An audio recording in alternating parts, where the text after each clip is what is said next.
mulamoto anaru se muyal hulala dawre gelure waram dali de bometi de bobu jom dawla nyaga nami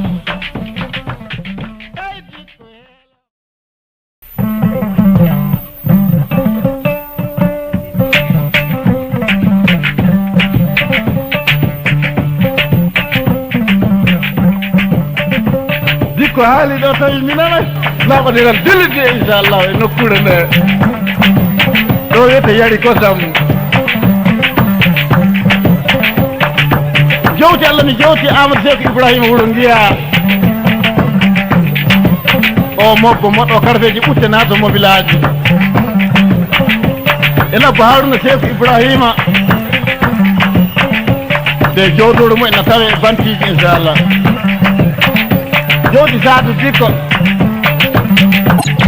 mare ali e umar guro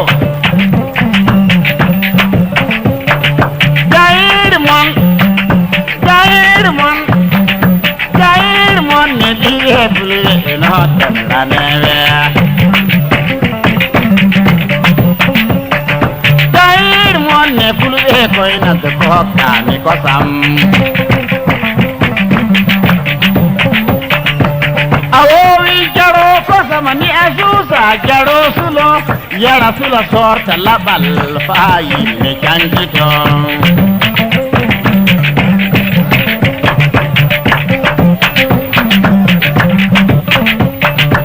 awowi jaro kosamani asusa jaro sulo yara sula tabba butal kele budelaji cankito haydo awowi jaro kosam dewya hokke buuɗi asusa jaro sulo yera sula hanta habe pa bonnayiro jahir monne rille dayne rimare warde amadou seku mbarkinan ɗuma nara labbo maɗu na seku min gabo miɗimina kayru maɗu nana welide dommo woni dirisa tayi ngata e ngabbumi noddidane jowti allah mi jowti touba ko teddini kam waɗi fa wuuro am nokkuɗo wiyete titana fana turuppu jamwodi non turuppu am o wiyete nokku am toon a wi e weeli gara inchallah belɗo ɗum fu allah welnan ɗum mettuɗo ɗum fu allah welnan ɗum minen ko weli tan min tewtata hammadou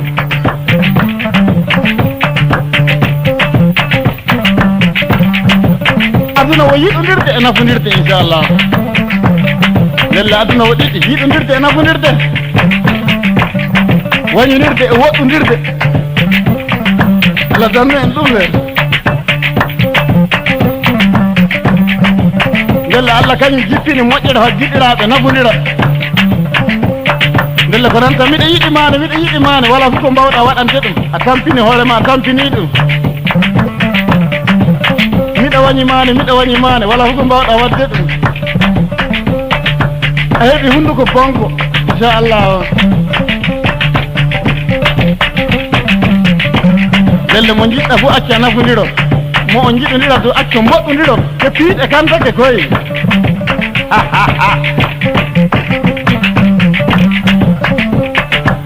a wowi jaro kosamni a suusa jaro doro yera sila sorta laɓal taniro sankito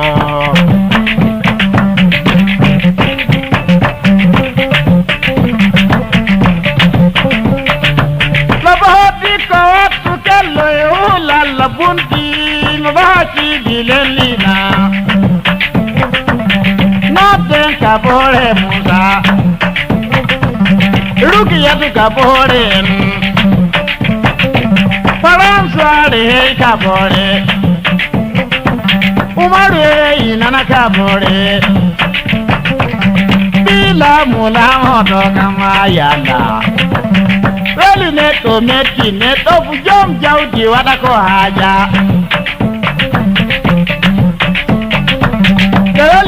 kometi goroko bujomba ni yayan Dali goroko meti goroko bujomba de wala go aja Dali goroko meti goroko bubila mula moto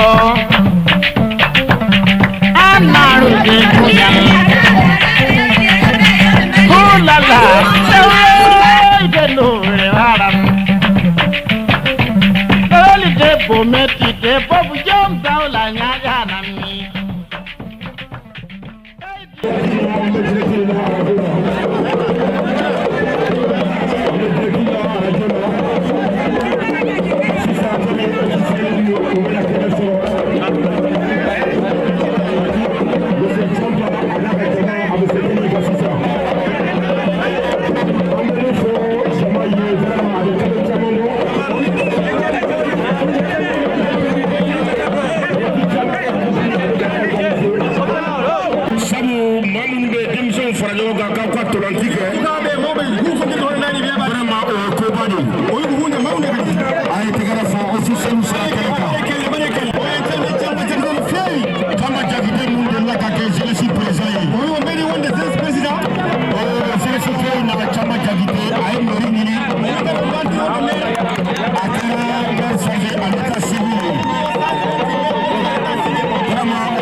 Laina tu pari era jo medenya RTB Tamal kami dhaven dum kala jo mujapaga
Ambe wa kai jeunesse nyamgo bafo avec kenekaya amba fo aka bisimila nyoro commune kono amba la délégation bela jelenfo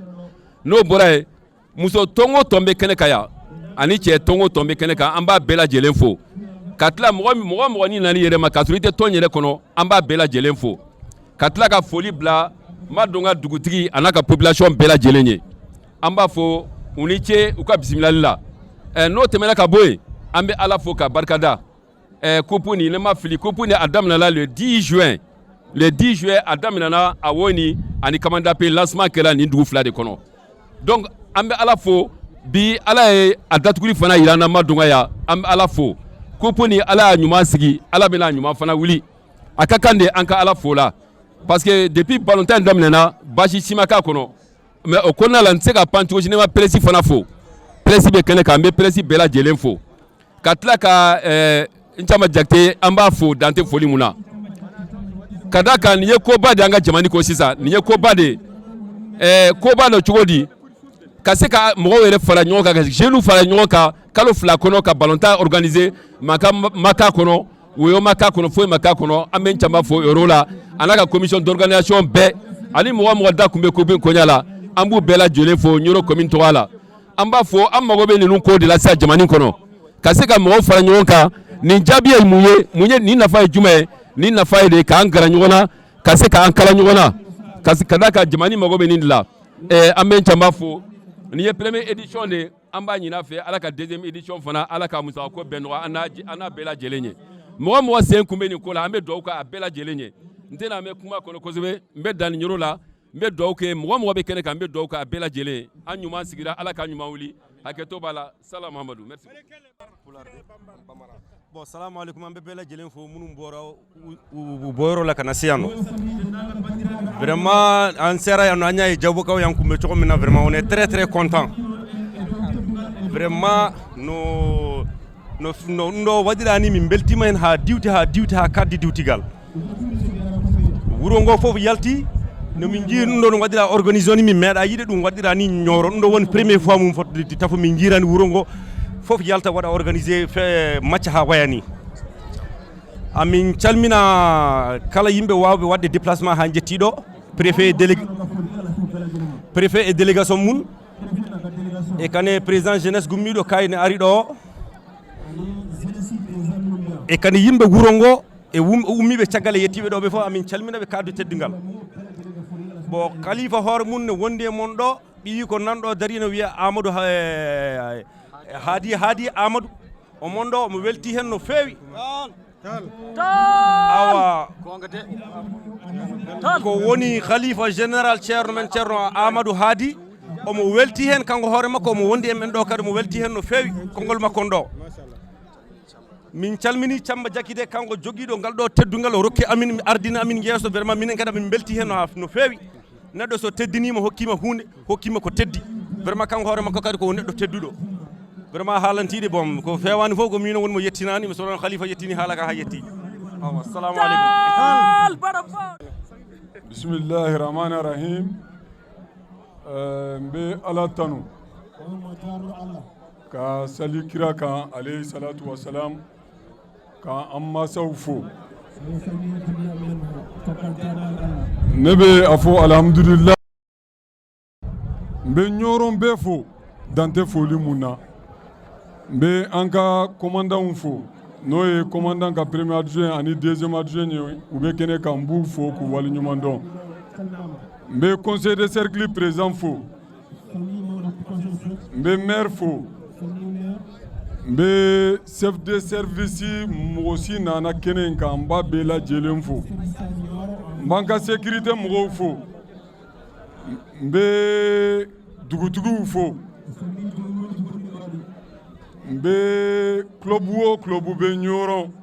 a bɛɛ ɲɛmɔgɔ bɛ kɛnɛ kan n b'a bɛɛ lajɛlen fo ka waleɲuman dɔn ɲɔrɔnkaw ne ka juru t'aw la an ka ko wulila n'an y'aw wele a bɛ wele jaabi donc ɲɔrɔn ne bɛ aw fo ka waleɲuman dɔn k'a fɔ halisa an ka ɲɔrɔn ye ala k'a lataga ɲɛ an kɔrɔkɛ bɛ kɛnɛ kan yan nɔ Kalilu Jakite ale kun ye maire ye an b'a fo ka waleɲuman dɔn an ka cɛkɔrɔba caman bɛ yan nɔ depuis ko in daminɛna u bɛ an nɔfɛ ko in na wajibi de don kɛnɛ in kan maa minnu u ye ko daminɛ i nɔfɛ fo ka na se sisan na i kan ka k'u fo dante foli mun na o kɔnɔna na an bɛ Bugurɛzi Nazarani fo an bɛ Hamidu Sila fo ka Jibi Siribe fo ka Zi fo ka Alen fo ani Baba Jara ani Yoro Bubakar Jallo ani Drissa Sissogo ani Jimme Keita Mohamed Traoré Ablaye Cissé Fuseni Jallo Cheikne Gari Idrissa Haidara Tidiane Sago Boubacar Konate Pierre Bakari Keita Manden Couture depuis ko in daminɛna ka na bila bi la match tan na yɔrɔ yɔrɔ ninnu y'u sen ta ka taga yen nɔ donc n'an nana nin kɛnɛ in kan an kan ka fo k'u waleɲuman dɔn n'o bɔra yen nɔ ne b'a fɔ halisa alhamdulillah nin kɛnɛ in ɲɛmɔgɔya bɛ mɔgɔ min yɛrɛ bolo n'o ye an ka kalifa ye Hadi Amadu Tal n b'a fɔ dante foli mun na dɔgɔnin mun dɔn a ye n bonya a ye n dɔn n ka ko wulila a yera la donc ni ne ye nin tournée in sigi n y'a pare n y'a d'a ma a ka kan ka d'a ma donc n b'a fo kɛnɛ in kan k'a waleɲuman dɔn mun yɛrɛ nimisi wasa tuguni nin kɛnɛ in kan kunan sini dɔrɔn ne ye wele bila mɔgɔw dɔw ma k'a fɔ n ka final bɛ yen nɔ u wulila ka na kɛnɛ in kan k'a fɔ nin tɛ fu ko ɲɔrɔnkaw n b'a ɲini aw bɛɛ bolo an ka jɛ k'u fo k'u waleɲuman dɔn o ye jɔn ye an ka jeunesse régional a président kɔrɔ n'o ye Alpha Di Samunu a bɛ kɛnɛ kan a bɔra Kayi ka na k'a fɔ nin tɛ fɔ a ko n'o bɔra yen nɔ an bɛ James Kofi fo James Kofi a fana a ye jeunesse kɛ Kayi basket ko ɲɛmɔgɔya b'a bolo rappeuru ka évolution ko b'a bolo a fana k'a tɛ fɔ a ko a nana kɛnɛ in kan Kayi ni ɲɔrɔn bɛ cogo min bɛɛ b'a dɔn n'o bɔra yen nɔ an bɛ an ka jeunesse président mun bɛ yen nɔ sisan Kayi n'o ye Adama Sangare an b'a fo dan tɛ foli mun na o ka bɔ yen nɔ ligue régionale mun bɛ yen nɔ Kayi a ɲɛmɔgɔba n'o bɔra yen nɔ promoteur fana de don école Bubuso a ka école bɛ hari ɲɔrɔ yan nɔ a ko nin tɛ fɔ a ko a nana kɛnɛ in kan an bɛ Bubu fo ka waleɲuman dɔn Bubu natɔla an balima minnu bɛ Jɛma n'o ye Jɛma district président ye a ko nin tɛ fɔ ale ko ɲɔrɔ ni Jɛma de bɛ fani ba la a fana nana kɛnɛ kan an b'a fo ka waleɲuman dɔn ɲɔrɔ district président fana bɛ yan Jibi Bacili an b'a fo dan tɛ foli mun na an bɛ an ka maire fo tournoi in a dayɛlɛla a Woyini de a dayɛlɛ dɔn an fa ni ncinin bɛ yen nɔ n'o ye Yaya Jallo ye a taara kɛnɛ kan bi final fana a fila kɛnɛ kan an b'a fo ka waleɲuman dɔn an fa bɛ yan nɔ Bamodi Jakite ma foyi kɛ ni n y'a wele n'a n'a ka jama tɛ na an bɛ Bamodi fo dan tɛ foli mun na ɲɔrɔn baw bɛɛ lajɛlen fo mais foli fanba kupu in dira minnu ma n'o ye an ka dafɛdugu 8 in ye u sara t'an bolo an y'a ɲini de u ka ɲɔgɔn dɔn u ka kɛ kelen ye ala y'a kɛ kupu in daminɛna le 10 juin ka na bila bi la foyi ma k'a la ni hɛrɛ tɛ donc n bɛ dugu 8 in fo n'o ye Awoyini Gurel Lumbugana Madina Kamandape Kerebile Janwele Arangabe Kamandape an b'a bɛɛ lajɛlen fo dan tɛ foli mun na an ka sécurité mɔgɔw depuis ko in daminɛna ouverture la an ka Kompol n'o ye Jara ye ani Sebe u taara nɔfɛ ouverture la ka tila ka na final la u filɛ kɛnɛ kan donc ɲɔrɔn jeunes fana bɛɛ bɛ yan an bɛ ɲɔrɔn jeunes bɛɛ fo vraiment ni n ko n bɛ kuma an bɛ si a la an balimamusow bɛ yan nɔ balontan u ka taga la a ka gɛlɛn mais a fɔr'u ye u ko hari n'u bɛ ŋunuma u bɛ na an balimamuso ninnu bɛɛ bɛ kɛnɛ kan n b'u fo dan tɛ foli mun na ala k'aw sago d'aw ma ala ka haminako nɔgɔya aw ye ala k'an to an ɲɔgɔn ye donc vraiment n tɛna janya kuma la n bɛ bɛɛ lajɛlen fo ka kafo fana fo médecin chef bɛ yan nɔ an mana wuli fɛn fɛn na a fana bɛ wuli ka ORTM directeur fo balontan in daminɛ ni sisan cɛ don o don ale de bɛ ɲininka a bɛ cogo di donc monsieur Jakite vraiment n b'i fo k'i waleɲuman dɔn animateur si bɛ yan nɔ radio baarakɛlaw ka fara ka réseaux sociaux minnu b'a kan n b'aw fo k'aw waleɲuman dɔn aw ka jija mun aw b'a la parce que kunnafoni ye fɛnba de aw bɛ kunnafoni mun di an ka population ma dan t'a la donc an b'aw fo k'aw waleɲuman dɔn ka arbitres bɛɛ fo n bɛ laban ni foli mun ye Bamako ni y'an ye kilo 450 aller retour 900 kilos n dɔgɔnin n'o ye Manjayi Diko a bɔra Bamako kunu k'a fɔ nin finali in tɛ fɔ a ko a nana kɛnɛ kan n bɛ Manjayi fo k'a waleɲuman dɔn k'a fɔ ala k'an to ɲɔgɔn ye donc n bɛ bɛɛ lajɛlen fo ka bɛɛ lajɛlen waleɲuman dɔn ɲɔrɔ baarakɛla bɛɛ bɛ yan commerçants bɛ yan nɔ mécaniciens bɛ yan chauffeurs bɛ yan bololabaarakɛla bɛɛ entrepreneurs n b'aw bɛɛ lajɛlen fo ka waleɲuman dɔn ala k'an bɛn hɛrɛ ma ala ka basigi nati jamana kɔnɔ hakɛto b'a la saliyala Mahamadu. An tilera yɛrɛ la ala k'an si yɛrɛ la an bɛ kɛnɛ min kan ye nin ye kɛnɛba de ye balimaya kɛnɛ ani mɔgɔninfinya ani kelenya o kɛnɛ de don donc an bɛ bɛɛ lajɛlen fo fɛn fɛn y'a sen ta ka bɔ a kɛnɛ kɔrɔ ka se yan kɛrɛnkɛrɛnniyara baara in yɛrɛ kɛbagaw n'o ye kupu yɛrɛ dabaga ye an bɛ foli lase u ma an bɛ foli lase ɲoro cɛ n'a muso bɛɛ lajɛlen ma an bɛ foli lase parrain ma an bɛ chef de service bɛɛ lajɛlen fana fo fɛn fɛn y'a sen ta ka bɔ a kɛnɛ kɔrɔ merci beaucoup je vous en prie. Merci. Na ko digal dilide inshallah e nokkure nde ɗo wiyete yari kosam jewti Allah mi jewti Amadou Seck Ibrahima Wuro Ngiya o mobbo moɗo karfeji ɓutte naato mobilaji e labbo Haruna Seck Ibrahima nde jowdoɗo mumen no tawe bantiji inchallah jowdi Sadou Dikko Mare Ali e Umar Guro Jair mon ne diye bulu no tanane Jair mon ne bulu e ko ina de boka ni ko sam Awowi jaro ko samani asusa jaro sulo yara sula sorta labal fayi me canjito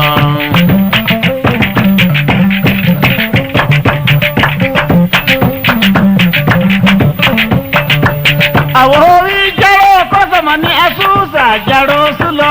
yara sula tabba butal kele budela di canjito Hello Awowi jaro kosam dewya hokke buuɗi asusa jaro sulo yara sula hanta habe pabonnayiro jayir monne rinne dayni rimare warde Amadou Seku mbarkinan lumanara lappo maɗu na seku min gabo miɗimina kayru maɗu nana welide dommo woni dirisa tayi ngata e ngappumi noddirane jowti Allah mi jowti Touba ko teddini kam waɗi fa wuro am nokkuɗo wiyete titana fana tuluppu jam woodi non tuluppu am o wiyete nokku am toon a wi e weni gara inchallah belɗo ɗum fof Allah welnan ɗum mettuɗo ɗum to Allah welnan ɗum minen ko weli tan min tewtoɗa Hammadou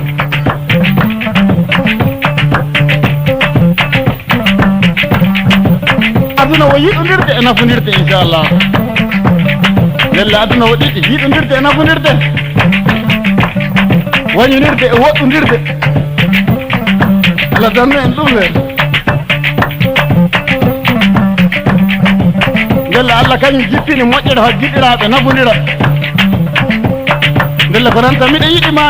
mane wala fof ko mbawɗa waɗante ɗum a tampini hoorema a tampini ɗum miɗo wañi mane wala fof ko mbawɗa wadde ɗum a heeɓi hunduko bonko inchallah ndelle mo jiɗɗa fof acca nafodiro mo on jiɗodira to acca mboɗɗodiro e piiɗe kantake koye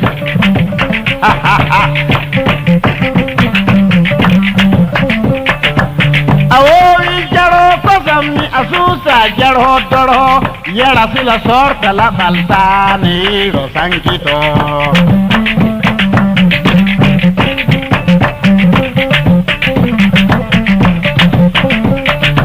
Labahoti ko wattu kello e ulalla bunti mabaki dilelina Noten kabore Musa Rukiyatu kabore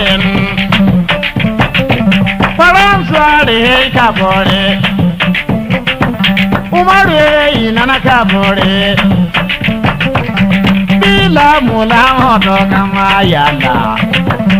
Weli neto meti neto fujom jauji wadako haja Kali goro ko metti goro ko bu jom da ni yayan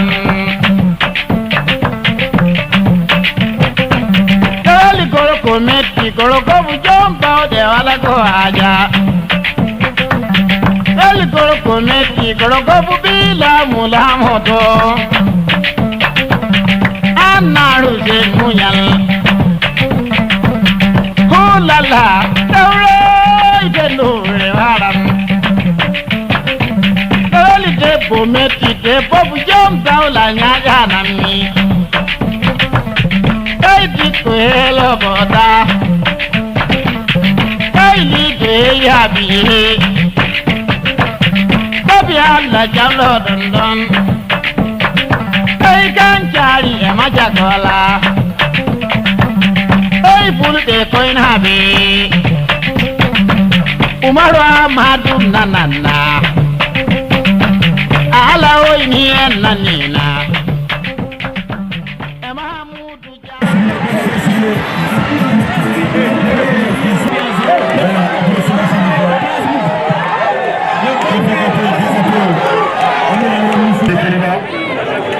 Abi tigre fo alfadi aha wala wala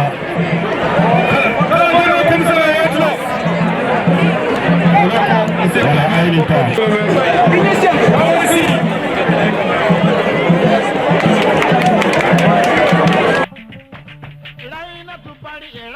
e kan take koy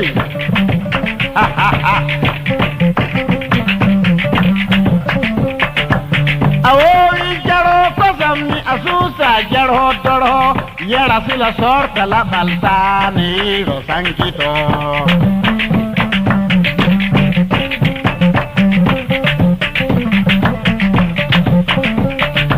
la bahati ko tu kello la la bunti mabaki bilelina noten kabore musa Rukia tu kabore Paransuare kabore Umaru inana kabore Bila mula moto kama yala Weli neto meti neto fujom jauji wadako haja Weli goro kometi goro ko fujom jauji yayan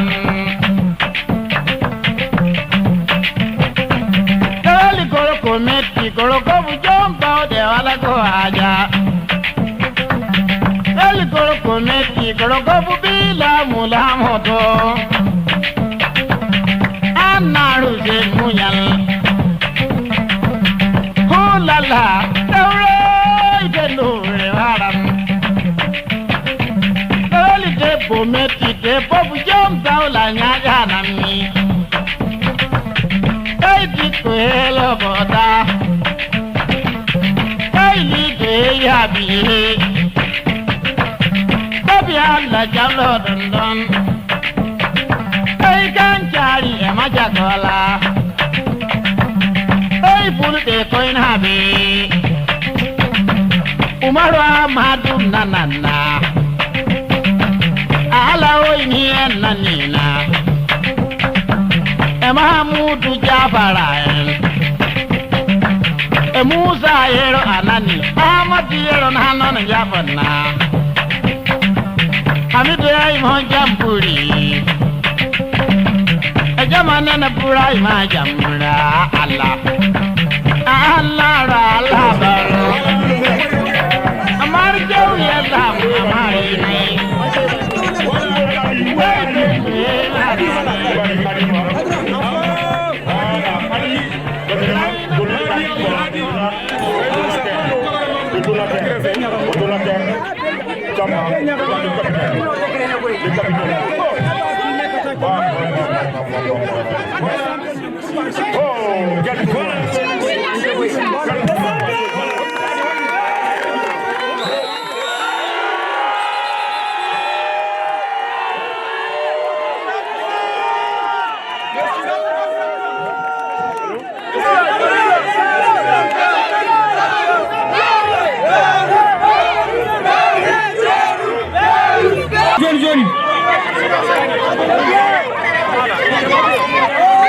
Assalamu rahmatullah.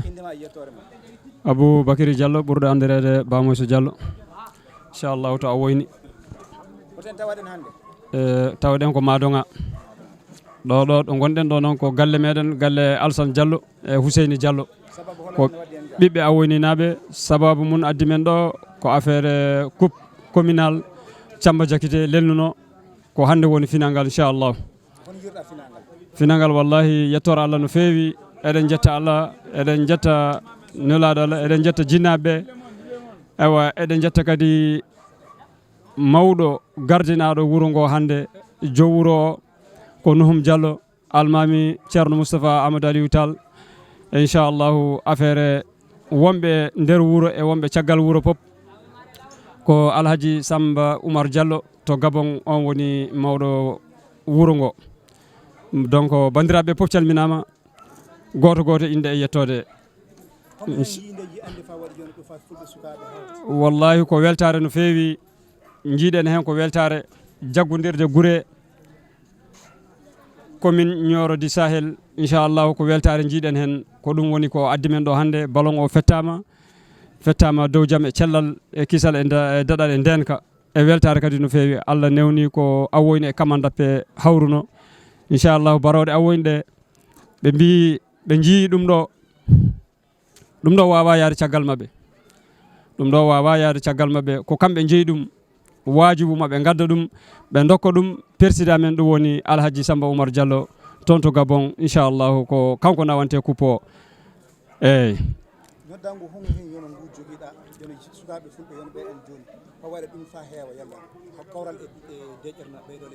inchallahu bo ɗum ɗo ko weltare no feewi wasi nde sa ande fuɗɗoto nde heewɓe cikkano ene waya hono dani kono yettore Allah hokki yimɓe pinal hokki yimɓe kadi cuusal hokki yimɓe gandodiral ha yettima ɗo ko wona ɗum ko wuro ngo fof meɗen barkino Allah e nulaɗo muɗum meɗen barkinoɓe minen fédération o ko min woni président oɗo ko mawniraɗo ko kawo Sy e Garan Yero Kumare e ceerno Amadou Tall Hadi Gadio Alassane Gadjigo Laaji Koulibaly ko minen ɓeɗo mbaɗa e bureau yo ballon awoyni yaaru yeeso ɓe koolima ɓe dokki ɓe mbaɗi foof kamɓe kadi entraîneur uji ɗi ɗum woni Aliou Thiam Bayero Kone inchallahu ɓe kokki kadi ɓe mbi awoyni koko yarata yeeso so Allah jaaɓi banggal mabɓe hande aduna o foof seedima kabaru o no wayni koɓe mbino ɓe dokka ko aduna foof seedima yii ɓe mbaɗi ɗum kadi meɗen barkinoɓe no fewi jour uji ɗi vraiment bravo mabɓe no fewi fédération amen o kadi meɗe barkino Allah e nelaɗo muɗum meɗe barkinoɓe eɓe daari darde min mi anda ballon mais kamɓe eɓe gandi eɓe jiiɗi ene jaraniɓe hunde foof donc meɗe weltaniɓe no fewi neɗɗam affaire konngulam cakkitol faade e sukaɓe fulɓe tinnoɗen ndenden ko Allah waɗi men gotum sa nani ko Allah so waɗima gotum kala ko sa yiiɗi ko Allah waɗi men gotum sa añi ko Allah waɗi tawde noon ko Allah waɗi ko neɗɗo wawa ittude ɗum rewe ko Allah waɗi ko tan jaram merci bien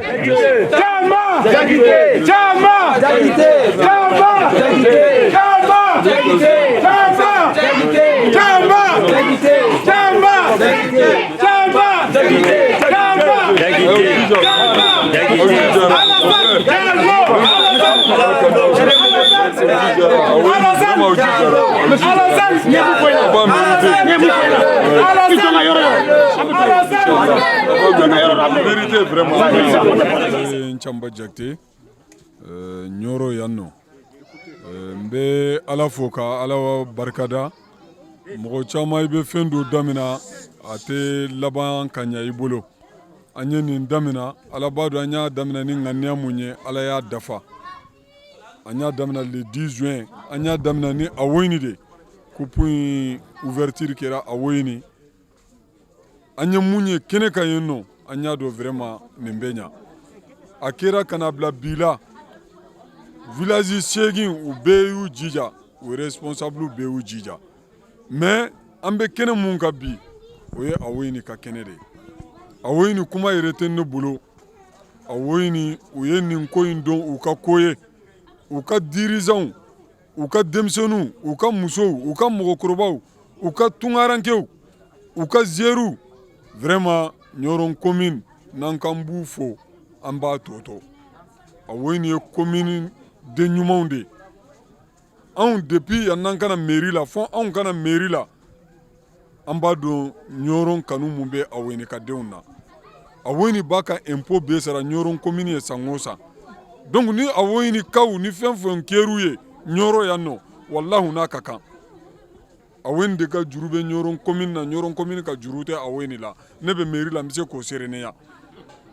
mais ne ye nin kupu in da n m'a da mairie tɔgɔ la n y'a da n yɛrɛ tɔgɔ de la parce que an den minnu y'aw ye den ɲumanw de y'aw ye donc anw kan ka fɛn k'aw ye k'aw la content ne y'aw la content mais aw ye ne la content ka tɛmɛ ne ka contali yɛrɛ kan ne bɛ mun fɔ a woyini kaw ye a denmisɛnnin n'a mɔgɔkɔrɔba a muso a diaspora vraiment ala k'aw sago d'aw ma ala ka haminakaw nɔgɔya aw ye an bɛ mun ɲini aw bolo dɔrɔn aw ka ɲɔgɔn minɛ n'aw ye ɲɔgɔn minɛ wallahi aw bɛ taga ɲɛ de dɔrɔn a y'o prévu de yira bɛɛ ɲɛna bi a ye ballon in tan hɛrɛ ni baden kɔnɔ mankan ma k'a la foyi ma k'a la aw ni mɔgɔ minnu yɛrɛ zera n'o ye Kamandape u y'aw ka victoire reconnue ça c'est pas facile donc vraiment a woyinikaw dan t'aw la an b'a fɔ anw bɛ yan nɔ n'aw ma ko b'an na su an bɛ aw lamina n'aw ma ko b'an na tile an b'aw lamina parce que mɔgɔ min y'aw ye mɔgɔ jɛ ɲumanw de y'aw ye anw ma nin kɛ politique kosɔn de anw y'a kɛ badenya ni sinjiya de kosɔn ne y'a fɔ n ka kuma kɔnɔna na depuis ko in bɛ daminɛ ne bɛ se ka n yɛrɛ disi gosi ko n ye a woyinika ye ne mamuso Kanu Jakite a furulen tun bɛ Abdulba ninnu mɔkɛ de ma donc ne ye a woyinika de ne bɛ se ka n disi gosi n'a ye donc a woyinikaw an bɛ ɲɔgɔn bolo ni ala sɔnna n'aw ma ko bɛ ne la su fara tile kan aw b'a fɔ n ye wallahi n b'aw ka disposition na n t'a kɛ k'a fɔ aw ka jɔyɔrɔ ɲini n ye dɛ k'aw ye kɔni bɛ n dɔn n'a bɛɛ bɛ mairie la ɲɔgɔn fɛ ne bɛ a woyini fɛ ka sababu kɛ n mamuso in ye an mamuso in ne mɔkɛ nɔnan de don fa kelen ba kelen ala ma den nɔgɔya ye mais a sara a woyinikaw ka furu la donc o sara dugu mun ka furu la anw bɛ sa o dugu in nɔfɛ a woyini an bɛ sa o nɔfɛ ala ka amina ko nɔgɔya aw ye ala tilala k'a kɛ tuguni ne yɛrɛ cousin n'o ye Ziye Alassane Diallo n'i bɛ Alassane Diallo ɲini su yɔrɔ kelen dɔrɔn de taga yɔrɔ b'a la o ye ne ka yɔrɔ ye n'i bɛ ne ɲini ni n tɛ mairie la yɔrɔ kelen dɔrɔn de ye ne taga yɔrɔ ye ɲɔrɔ o ye Alassane Diallo ka yɔrɔ ye o ye a woyinika den de donc o ka dugu ye dugu mun ye o ye ne ka dugu de ye donc a woyini vraiment ni ala sɔnna an bɛ ɲɔgɔn bolo foyi t'an bɔ ɲɔgɔn bolo sinon an bɛ dingɛ laban mun na dingɛ ma ɲi sisan de n'u ye mɔgɔ ni mɔgɔ ye u bɛ don ni sirasi ye u bɛ dɔn nin bɛ katara ma a bɛ nafa dɔ de ɲini alhamdulilayi hali ni ne ma place sɔrɔ dingɛ kɔnɔ tuguni ne ye ala tanu hali bi n'a danna bi ko in ma ne ye ala tanu hali n'a danna bi ma wallahi n ka juru foyi tɛ ala la n ka juru tɛ ɲɔrɔn population na jama mun bɔra préfet y'a fɔ u ko hali ni coupe in kun tan na ɲɔrɔn ni jama in kun tɛ bɔ donc ne bɛ mun fɔ ala ye n bɛ ala fo de dɔrɔn ka barikada ala tilala tuguni k'a kɛ nin coupe in de ye coupe fɔlɔ ye mun dara an ka village ninnu ni ɲɔgɔn cɛ donc vraiment ala k'aw bɛɛ sago d'aw ma ala k'a mina ko nɔgɔya an bɛ tunkarankew bɛɛ fo vraiment merci beaucoup.